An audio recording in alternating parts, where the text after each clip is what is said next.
দিল্লির বুকে তারুণ্যের বিস্ফোরণ, হিংসার অন্তরালে পুঞ্জীভূত অসন্তোষ। উস্কানির তত্ত্ব দিয়ে কি দায় এড়ানো যায়? লাঠি নয়, দরকার নিঃশর্ত সংলাপ।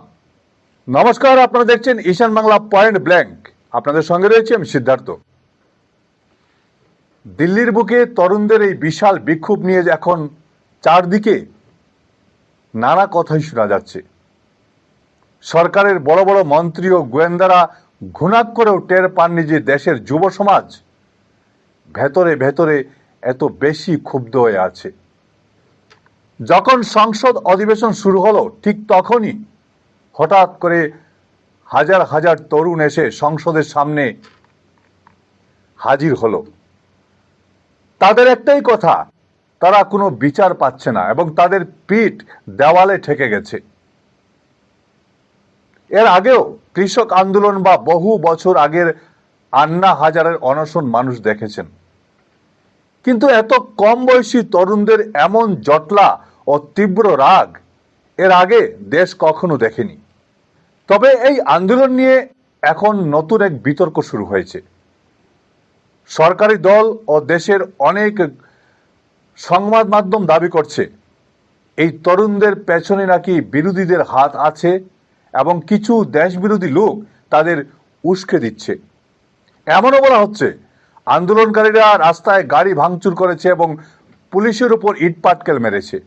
এর জবাবে পুলিশও পরিস্থিতি সামাল দিতে বাধ্য হয়ে লাঠি চালিয়েছে এবং কাঁদানে গ্যাস ছুড়েছে। সেই দৃশ্য আমরা সবাই দেখেছি।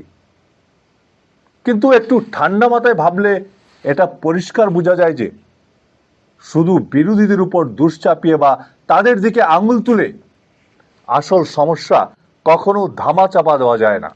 বিরোধীরা হয়তো সুযোগ বুঝে এই ক্ষোভের আগুনে একটু হাওয়া দিতে পারে বা নিজেদের ফায়দা তোলার চেষ্টা করতে পারে, কিন্তু একটা কথা কি ভেবে দেখা দরকার নয় যে এই সুযোগ নেওয়ার মতো পরিস্থিতিটাই বা কেন তৈরি হলো?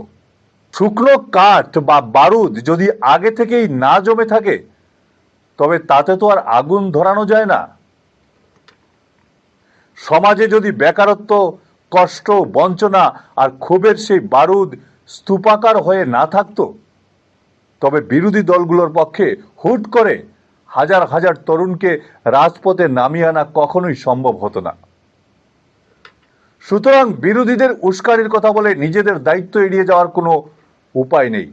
বরং দেশের যুব সমাজ কেন আজ এতটা হতাশ ও বিক্ষুব্ধ হয়ে উঠেছে, সেই গভীর ক্ষোভের আগুন তৈরি হওয়ার আসল কারণটা সরকারকেই খুঁজে দেখা উচিত।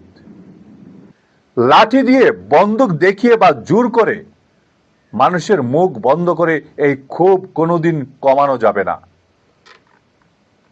সনম ওয়াংচুককে যেভাবে ধরে নিয়ে যাওয়া হলো তাতে তরুণদের রাগ আরো বেড়ে গেছে।